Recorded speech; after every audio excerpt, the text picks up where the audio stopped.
ಅಮ್ಮನ ಅಕೌಂಟ್ ಮಗನ ವ್ಯವಹಾರ, ಎಲ್ಲೆಲ್ಲಿ ಎಷ್ಟು ಆಸ್ತಿ, ಹೇಗೆಲ್ಲ ಖರೀದಿ, ಡಿಕೆಶಿ ತಾಯಿ ಆಸ್ತಿಯ ಪಕ್ಕಾ ಲೆಕ್ಕ. News 18 big exclusive.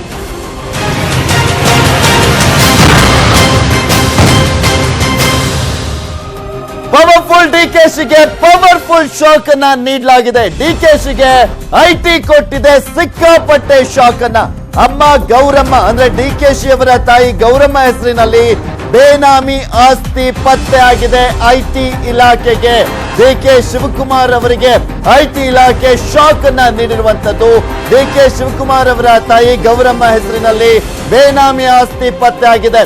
ಗೌರಮ್ಮ ಅವರ ಹೆಸರಿನಲ್ಲಿ ಕೋಟಿ ಕೋಟಿ ಆಸ್ತಿ ಪತ್ತೆ ಆಗಿರುವಂತದ್ದು. ಡಿಕೆಶಿ ತಾಯಿಯ ಅಕೌಂಟ್ ಮಗನ ವ್ಯವಹಾರ.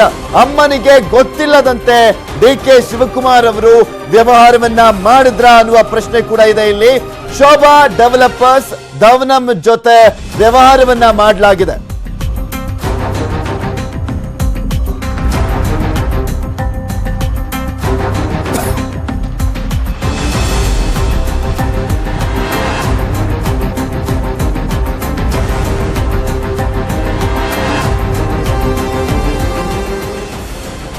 ಶೋಭಾ ಡೆವಲಪರ್ಸ್ ಧವನಂ ಜೊತೆ ವ್ಯವಹಾರವನ್ನ ಮಾಡಿರುವಂತದ್ದು. ಹಲವರ ಜೊತೆ ಕೋಟಿ ಕೋಟಿ ಹಣದ ವಹಿವಾಟನ್ನ ಕೂಡ ನಡೆಸಲಾಗಿದೆ.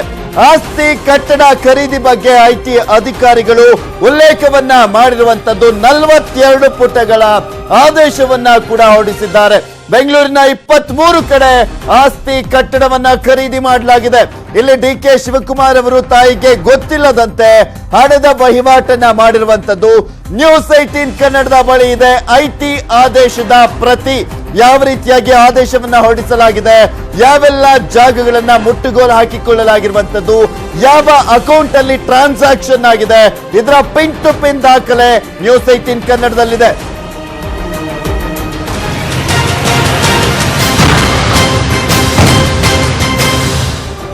ಐಟಿ ಅಧಿಕಾರಿಗಳಿಂದ ಡಿಕೆ ಶಿವಕುಮಾರ್ ಅವರ ತಾಯಿಗೆ ಪ್ರಶ್ನೆಗಳ ಮೇಲೆ ಪ್ರಶ್ನೆಗಳನ್ನ ಕೇಳಲಾಗಿದೆ. ಆಸ್ತಿ ಖರೀದಿ ಹಣದ ವಹಿವಾಟಿನ ಬಗ್ಗೆ ಡಿಕೆ ಶಿವಕುಮಾರ್ ಅವರ ತಾಯಿಗೆ ಪ್ರಶ್ನೆಯನ್ನ ಮಾಡಲಾಗಿದೆ. ಏನೇ ಪ್ರಶ್ನೆ ಕೇಳಿದ್ರು ಕೂಡ ಉತ್ತರವನ್ನ ಹೇಳಿಲ್ಲ ಡಿಕೆ ಶಿವಕುಮಾರ್ ಅವರ ತಾಯಿ ಗೌರಮ್ಮ ಅವರು. ಮನೆಯಲ್ಲಿ ಕೇಳಿ ಹೇಳ್ತೀನಿ ಅಂತ ಹೇಳಿದ್ದಾರೆ ಡಿಕೆ ಶಿವಕುಮಾರ್ ಅವರ ತಾಯಿ ಗೌರಮ್ಮ ಅವರು. 10 ಪ್ರಶ್ನೆಗಳಿಗೆ ಸರಿಯಾದ ಉತ್ತರವನ್ನ ನೀಡಿಲ್ಲ ಡಿಕೆ ಶಿವಕುಮಾರ್ ಅವರ ತಾಯಿ. ಮಕ್ಕಳ ಜೊತೆ ಮಾತನಾಡಿ ಹೇಳ್ತೀನಿ ಅಂತ ಐಟಿ ಇಲಾಖೆ ಅಧಿಕಾರಿಗಳು ಪ್ರಶ್ನೆಯನ್ನ ಮಾಡಿದಂತ ಸಂದರ್ಭದಲ್ಲಿ ಹೇಳಿದ್ದಾರೆ. ಇಲ್ಲಿ ನೋಡ್ತಾ ಇದೀವಿ ಯಾವ ರೀತಿಯಾಗಿ ಪ್ರಶ್ನೆಗಳನ್ನ ಮಾಡಲಾಗಿದೆ. ಡಿಕೆ ಶಿವಕುಮಾರ್ ಅವರ ತಾಯಿ ಗೌರಮ್ಮ ಅವರಿಗೆ ಐಟಿ ಇಲಾಖೆ ಪ್ರಶ್ನೆಗಳ ಮೇಲೆ ಪ್ರಶ್ನೆಗಳನ್ನ ಕೇಳಿದೆ. ಈ ಒಂದು ಸಂದರ್ಭದಲ್ಲಿ ಮಕ್ಕಳ ಬಳಿ ಕೇಳಿ ಹೇಳ್ತೀನಿ, ನಾನು ಉತ್ತರವನ್ನ ಕೊಡ್ತೀನಿ ಅಂತ ಡಿಕೆ ಶಿವಕುಮಾರ್ ಅವರ ತಾಯಿ ಗೌರಮ್ಮ ಅವರು ಉತ್ತರಿಸಿದ್ದಾರೆ. ಆ ಒಂದು ಡಾಕ್ಯುಮೆಂಟ್ಸ್ ಅನ್ನ ತೋರಿಸ್ತಾ ಇದ್ವಿ. ಯಾವ ಅಕೌಂಟ್ ಇಂದ ಟ್ರಾನ್ಸಾಕ್ಷನ್ ಆಗಿದೆ, ವಹಿವಾಟು ನಡೆದಿದೆ, ಏನಾಗಿದೆ, ಅಲ್ಲಿ ಎಷ್ಟು ಎಕರೆ ಜಮೀನು, ಇದೆಲ್ಲದರ ಸಂಪೂರ್ಣವಾದಂತ ಡೀಟೇಲ್ಸ್ ನ್ಯೂಸ್ 18 ಕನ್ನಡಕ್ಕೆ ಲಭ್ಯವಾಗಿರುವಂತದ್ದು. ಅದು ಐಟಿ ಇಲಾಖೆ ಹೊರಡಿಸಿರುವಂತ ಆದೇಶ. ಇಲ್ಲಿ ಪ್ರಮುಖವಾಗಿ 42 ಪುಟಗಳ ಆದೇಶವನ್ನ ಹೊರಡಿಸಿದೆ ಐಟಿ ಇಲಾಖೆ. ಅದು ಇಲ್ಲಿ ಪ್ರಮುಖವಾಗಿ ಬೇನಾಮಿ ಆಸ್ತಿ ಅನ್ನೋದು. ಇದಕ್ಕೆ 90 ದಿನಗಳಲ್ಲಿ ಉತ್ತರವನ್ನ ಕೂಡ ಕೊಡಬೇಕು ಅಂತ ನೀಡಲಾಗಿರುವಂತ ಆದೇಶ. ಅದು ಮಾರ್ಚ್ 29ನೇ ತಾರೀಕು ಈ ಒಂದು ಆದೇಶವನ್ನ ಐಟಿ ಇಲಾಖೆ ಹೊರಡಿಸಿದೆ.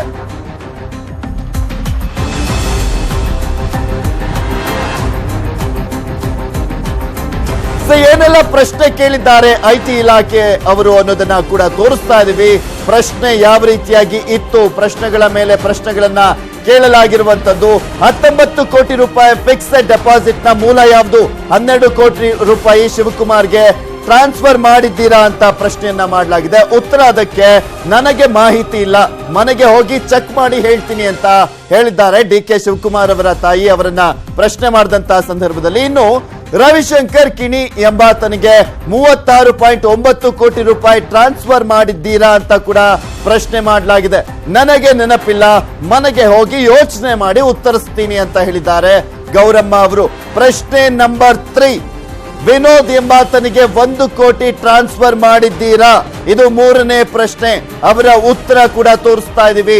ಅವನು ನನ್ನ ತಂಗಿ ಮಗ, ಆದ್ರೆ ಹಣ ಟ್ರಾನ್ಸ್ಫರ್ ಬಗ್ಗೆ ಮಾಹಿತಿ ಇಲ್ಲ ಅಂತ ಹೇಳಿದ್ದಾರೆ ಗೌರಮ್ಮ ಅವರು. ಇನ್ನು ನೋಡ್ತಾ ಇದ್ವಿ ಯಾವ ರೀತಿಯಾಗಿ ಪ್ರಶ್ನೆಯನ್ನ ಕೇಳಲಾಗಿತ್ತು, ಏನು ಉತ್ತರವನ್ನ ಕೊಟ್ರು ಅಂತ. ಗೌರಮ್ಮ ಅವರ ಹೆಸರಿನಲ್ಲಿ 100 ಕೋಟಿ ಆಸ್ತಿ ಪತ್ತೆ ಆಗಿದೆ. ಬೆಂಗಳೂರಿನ 3 ದಿಕ್ಕುಗಳಲ್ಲೂ ಕೂಡ ಆಸ್ತಿಯನ್ನ ಖರೀದಿ ಮಾಡಲಾಗಿದೆ.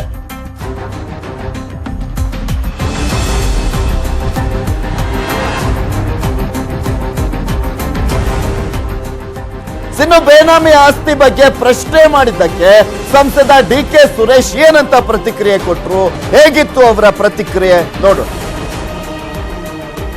ನಮ್ ತಾಯಿ ಆಸ್ತಿನ ನಮ್ಗೂ ಅಂತ ಹೇಳಿದ್ರೆ ಇನ್ನು ಬೇರೆಯವ್ರಿಗೂ ಹೇಳಕ್ಕಾಯ್ತಿಲ್ಲ. ಅಲ್ಲ ಬೇನಾಮಿ ಅಂತ ಇದೆಯಲ್ಲ, ಬೇನಾಮ್ ನಮ್ ತಾಯಿ ಆಸ್ತಿ ಬೇನಾಮಿ ಆಯ್ತು ಅಂತ ಅಂದ್ರೆ ನಿಮ್ಮ ಆಸ್ತಿ ಇನ್ಯಾರ್ದು? ನಿಮ್ ತಾಯಿ ನಿಮ್ ತಾಯಿ ಹೆಸರಲ್ಲಿ ಯಾರ ಹೆಸರು ಇರ್ತದ ಆಸ್ತಿ? ಅದೆಲ್ಲ ಬೇನಾಮಿ ಆಗುತ್ತಾ? ಅವ್ರೇನೋ ರಾಜಕೀಯ ಕಾರಣಗಳಿಗೆ ಮಾಡ್ತಾರೆ ಅಂತ ಅಂದ್ರೆ ನಮ್ ತಾಯಿ ಹೆಸರು ಆಸ್ತಿ ಬೇನಾಮಿ ಅಂತ ಅಂದ್ರೆ ಅಲ್ಲ. ಇಲ್ಲಿ ಅಂದ್ರೆ ಐಟಿ ಇಲಾಖೆ ಓಡಿಸಿರುವಂತ ಡಾಕ್ಯುಮೆಂಟ್ಸ್ ನಾವು ಕೂಡ ಹೇಳ್ತಾ ಇರುವಂತ ನಿಮ್ ಡಾಕ್ಯುಮೆಂಟ್ ಗೊತ್ತು. ನಮ್ ಡಾಕ್ಯುಮೆಂಟ್ ನಾವು ಕೊಟ್ಟಿರೋ ಡಾಕ್ಯುಮೆಂಟ್ ನಿಮ್ ಡಾಕ್ಯುಮೆಂಟ್ ಹೆಂಗಾಯ್ತದೆ? ಅಲ್ಲ ಸರ್, ಐಟಿ ಇಲಾಖೆ ಹೊರಡಿಸಿರುವಂತ ಆದೇಶದ ಪ್ರತಿ, ಅದು 42 ಪುಟಗಳ ಆದೇಶದ ಪ್ರತಿ ಏನು ಹೊರಡಿಸಿದೆ.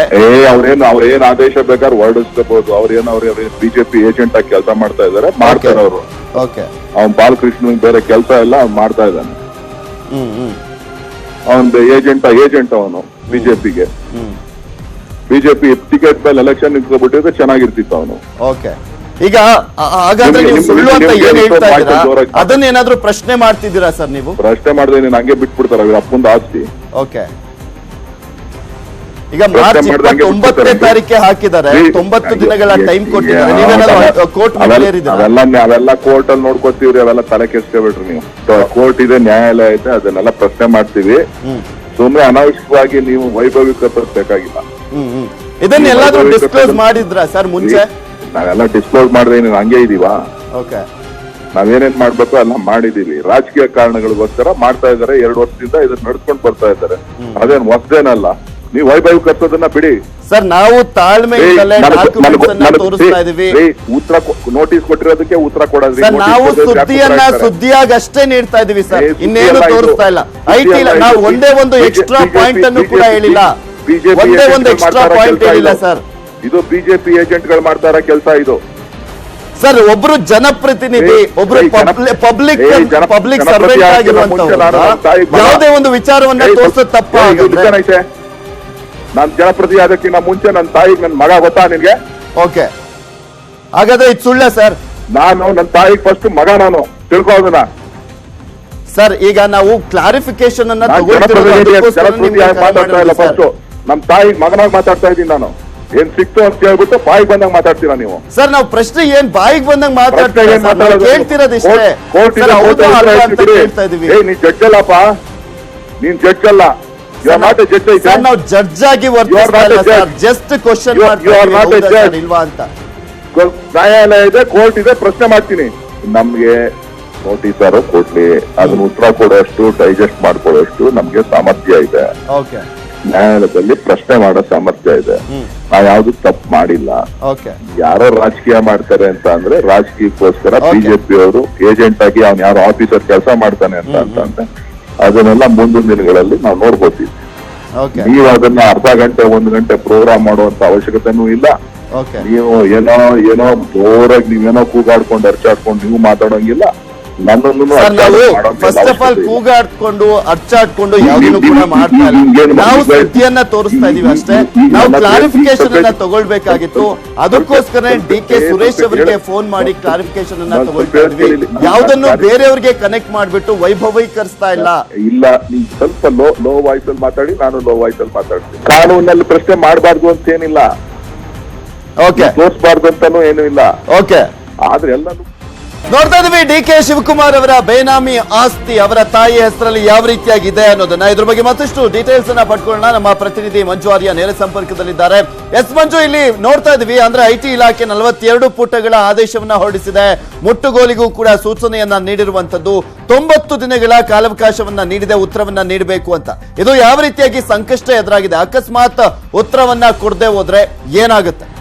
ಖಂಡಿತ ಪೃಥ್ವಿರಾಜ್, ಗೌರಮ್ಮ ಅವರನ್ನ 4ನೇ ತಾರೀಕು ಜನವರಿ ತಿಂಗಳಲ್ಲಿ ಮೊದಲನೇದಾಗಿ ಐಟಿ ಅಧಿಕಾರಿಗಳು ಕ್ವಶನ್ ಮಾಡ್ತಾರೆ. ಅದರಲ್ಲೂ ಕೂಡ ಅಷ್ಟೇ ಪ್ರಮುಖವಾಗಿ 10 ಪ್ರಶ್ನೆಗಳನ್ನ ಅಂದ್ರೆ ದೊಡ್ಡ ಮಟ್ಟದ 10 ಟ್ರಾನ್ಸಾಕ್ಷನ್ಗಳನ್ನ ಕುರಿತಾಗಿ ಒಂದು ಪ್ರಶ್ನೆ ಮಾಡ್ತಾರೆ. ಅದರ ಒಂದು ಡಾಕ್ಯುಮೆಂಟ್ಸ್ ಅನ್ನು ಕೂಡ ಈಗ ನಾನು ನಿಮ್ಗೆ ತೋರಿಸ್ತೀನಿ. ಅವತ್ತು ಏನೆಲ್ಲ ಪ್ರಶ್ನೆಗಳನ್ನ ಐಟಿ ಇಲಾಖೆ ಅಧಿಕಾರಿಗಳು ಗೌರಮ್ಮ ಅವ್ರನ್ನ ಪ್ರಶ್ನೆ ಮಾಡಿದ್ರು ಅಂತ ನೀವು ಇಲ್ಲಿ ನೋಡ್ತಾ ಇರ್ಬೋದು.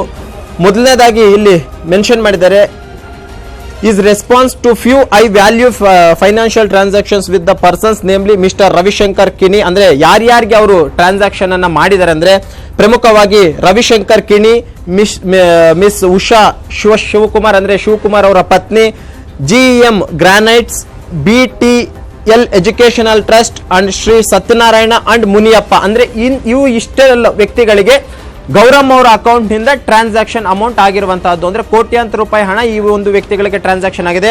ಅದೇ ಒಂದು ಮಾಹಿತಿಯನ್ನು ಇಟ್ಕೊಂಡು ಪ್ರಶ್ನೆಗಳನ್ನ ಮಾಡ್ತಾರೆ. ಅದರಲ್ಲಿ ಪ್ರಮುಖವಾದಂತ ಮೊದಲನೇ ಪ್ರಶ್ನೆ, source for the FDs worth 19 crores and this subsequent transfer 12 crore to mister Usha ಅಂದ್ರೆ ಉಷಾ ಶಿವಕುಮಾರ್ ಅವರ ಅಕೌಂಟ್ಗೆ ನೀವು 12 ಕೋಟಿ ಹಣವನ್ನ ಟ್ರಾನ್ಸಾಕ್ಷನ್ ಮಾಡಿದ್ದಾರೆ ನಿಮ್ಮ ಅಕೌಂಟ್ ನಿಂದ ಅಂತ ಕೇಳಿದಂತ ಸಂದರ್ಭದಲ್ಲಿ ಗೌರಮ್ಮ ಅವರು ಉತ್ತರವನ್ನ ಕೊಡ್ತಾರೆ. I don't remember right now, I will go home and check and reply you litre.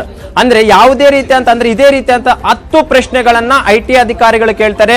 ಅದರಲ್ಲೂ ಪ್ರಮುಖವಾಗಿ ರವಿಶಂಕರ್ ಕಿಣಿ ಅನ್ನುವಂತ ವ್ಯಕ್ತಿಗಾಗಿರ್ಬೋದು ಅಥವಾ ಸತ್ಯನಾರಾಯಣ, ಮುನಿಯಪ್ಪ ಇಂಥವ್ರಿಗೆಲ್ಲರಿಗೂ ಕೂಡ ಅಷ್ಟೇ ನಿಮ್ಮ ಅಕೌಂಟ್ ನಿಂದ ಹಣ ಹೋಗಿದೆಯಲ್ಲ, ಅದಕ್ಕೆ ನೀವು ಏನು ಆನ್ಸರ್ ಕೊಡ್ತೀರಾ ಅಂತ ಕೇಳಿದಂತ ಪಕ್ಷದಲ್ಲಿ ನನಗೆ ಇದರ ಬಗ್ಗೆ ಯಾವುದೇ ರೀತಿಯಂತಹ ಮಾಹಿತಿ ಇಲ್ಲ, ಮನೆಗೆ ಒಂದ್ಸಲಿ ಚೆಕ್ ಮಾಡಿಕೊಂಡು ನಿಮ್ಗೆ ಉತ್ತರಿಸ್ತೇನೆ ಅನ್ನುವಂತಹ ಮಾಹಿತಿಯನ್ನ ಅವತ್ತು ಜನವರಿ 4ನೇ ತಾರೀಕಿನಂದು ಐಟಿ ಕಚೇರಿಗೆ ಹೋಗಿದ್ದಂತಹ ಗೌರಮ್ಮ ಅವರು ಕೊಟ್ಟಿರುವಂತಹ ಸ್ಟೇಟ್ಮೆಂಟ್. ಈ ಒಂದು ಸ್ಟೇಟ್ಮೆಂಟ್ ಅನ್ನ ಆಧಾರವಾಗಿ ಇಟ್ಕೊಂಡಿದ್ದಂತಹ ಐಟಿ ಅಧಿಕಾರಿಗಳು ಕೂಡ ಅಷ್ಟೇ ಕೊನೆಯದಾಗಿ 29ನೇ ತಾರೀಕು ಮಾರ್ಚ್ ತಿಂಗಳು ಒಂದು ಆದೇಶವನ್ನ ಹೊರಡಿಸ್ತಾರೆ. ಆ ಒಂದು ಆದೇಶ ಹೇಗಿದೆ ಅಂದ್ರೆ ಬನಶಂಕರಿ, ಕನಕಪುರ ಮತ್ತು ಯಲಹಂಕದ ಸಬ್ ರಿಜಿಸ್ಟರ್ ಆಫೀಸ್ಗೆ ಒಂದು ಆದೇಶದ ಪ್ರತಿಯನ್ನ ಕಳಿಸ್ತಾರೆ. ಅಂದ್ರೆ ಗೌರಮ್ಮಗೆ ಸೇರಿರುವಂತಹ 23 ಪ್ರಾಪರ್ಟಿಗಳೇನಿದೆ ಆ ಒಂದು 23 ಪ್ರಾಪರ್ಟಿಗಳನ್ನು ಕೂಡ ಅಷ್ಟೇ ಯಾವುದೇ ರೀತಿಯಂತ ಟ್ರಾನ್ಸಾಕ್ಷನ್ ಆಗಿರ್ಬೋದು ಅಥವಾ ವಹಿವಾಟು ಆಗಿರ್ಬೋದು ಮತ್ತು ಮಾರಾಟ ಆಗಿರ್ಬೋದು ಯಾವುದೂ ಕೂಡ ಅಷ್ಟೇ ಆಗಬಾರ್ದು, ಎಲ್ಲವೂ ಕೂಡ ಅಷ್ಟೇ ತಾತ್ಕಾಲಿಕವಾಗಿ ಸ್ಥಗಿತ ಮಾಡುವಂತೆ ಒಂದು ಆದೇಶವನ್ನು ಕೂಡ ಈಗಾಗಲೇ ಹೊರಡಿಸಿದ್ದಾರೆ. ಅದರಂತೆ ಈ ಒಂದು 23 ಪ್ರಾಪರ್ಟಿಗಳೇನಿದೆ ಗೌರಮ್ಮ ಅವರ ಹೆಸರಿನಲ್ಲಿರುವಂತಹದ್ದು ಆ ಎಲ್ಲಾ ಒಂದು ಪ್ರಾಪರ್ಟಿಗಳನ್ನು ಕೂಡ ಈಗಾಗಲೇ ಸಬ್ ರಿಜಿಸ್ಟರ್ ಆಫೀಸ್ ನಲ್ಲಿ ಸದ್ಯದ ಮಟ್ಟಿಗೆ ಟ್ರಾನ್ಸಾಕ್ಷನ್ ನ ಸ್ಥಗಿತ ಕೂಡ ಮಾಡಲಾಗಿರುವಂತಹದ್ದು. ಇದಷ್ಟೇ ಅಲ್ಲದೆ ಆರ್ಡರ್ ಕಾಪಿಯಲ್ಲಿ ಸ್ಪಷ್ಟವಾಗಿ ಐಟಿ ಅಧಿಕಾರಿಗಳು ಉಲ್ಲೇಖ ಮಾಡಿದ್ದಾರೆ. 29ನೇ ತಾರೀಕಿನ ಮಾರ್ಚ್ ತಿಂಗಳಿಂದ ಕೊಟ್ಟಿರುವಂತಹ ಆದೇಶದ ಪ್ರತಿ ಏನಿದೆ ಆ ಒಂದು ಆದೇಶದ ಪ್ರತಿಗೆ ತಕ್ಕ ಉತ್ತರವನ್ನ DK ಸುರೇಶ್ ಮತ್ತು DK ಶಿವಕುಮಾರ್ ಮತ್ತು ಗೌರಮ್ಮ ಅವರು ಉತ್ತರಿಸುವ 90 ದಿನಗಳ ಒಳಗಾಗಿ ಉತ್ತರವನ್ನು ಕೊಡಬೇಕು ಅನ್ನುವಂತ ಒಂದು ಅಂಶವನ್ನು ಕೂಡ ಅಷ್ಟೇ ಆರ್ಡರ್ ನಲ್ಲಿ ಉಲ್ಲೇಖ ಮಾಡಿದ್ದಾರೆ. ಆದ್ರೆ ಯಾವ ರೀತಿಯಾದಂತಹ ಒಂದು ಉತ್ತರವನ್ನ DK ಶಿವಕುಮಾರ್ ಅವರು ಮತ್ತು ಗೌರಮ್ಮ ಅವರು ಕೊಡ್ತಾರೆ ಎಂದು ಕೂಡ ನೋಡ್ಬೇಕಾಗುತ್ತೆ. ಜೊತೆಗೆ ಈ ಒಂದು ಪ್ರಾಪರ್ಟಿಗಳ ವಿಚಾರವಾಗಿಯೂ ಕೂಡ ಅಷ್ಟೇ ಕೆಲವೊಂದು ದಾಖಲೆಗಳನ್ನು ಕೂಡ ಒದಗಿಸಿಲ್ಲ. ಎಲ್ಲಾ ಒಂದು ದಾಖಲೆಗಳನ್ನು ಒದಗಿಸುವಂತೆ ಕೂಡ ಅಷ್ಟೇ ಈಗಾಗಲೇ ಒಂದು ಸೂಚನೆ ಕೊಟ್ಟಿದ್ದಾರೆ. ಇದರ ಮೇಲೆ 90 ದಿನಗಳಾದಂತಹ ಬಳಿಕ ಯಾವ ರೀತಿಯಂತ ಉತ್ತರ ಕೊಡ್ತಾರೆ ನೋಡಿಕೊಂಡು ಅವೆಲ್ಲೂ ಎಲ್ಲಾ ಆಸ್ತಿಗಳನ್ನು ಕೂಡ ಅಷ್ಟೇ ಐಟಿ ಇಲಾಖೆ ಮುಟ್ಟುಗೋಲು ಹಾಕೊಳ್ಳುವಂತಹ ಸಾಧ್ಯತೆಗಳು ಕೂಡ ಇದೆ. ಪೃಥ್ವಿ, ಓಕೆ, ಥ್ಯಾಂಕ್ ಯು ಮಂಜು ಆರ್ಯ ನಿಮ್ಮೆಲ್ಲ ಡೀಟೇಲ್ಸ್ಗಾಗಿ.